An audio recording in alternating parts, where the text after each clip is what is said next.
Turkish and Indonesian leaders exchange holiday greetings. Turkish security forces neutralize 3 terrorists. Turkish charity set to provide Eid meat to 4.5 million people. Safe zone in North Syria to ensure Syrians return home. UN urges EU to take stranded migrants in Mediterranean.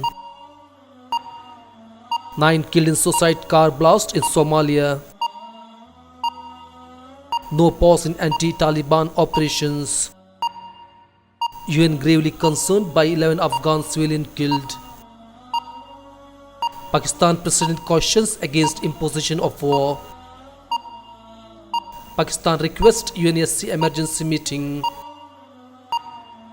Protesters march in Pakistan administrated Kashmir. Subdued Eid in Jammu and Kashmir amid restrictions.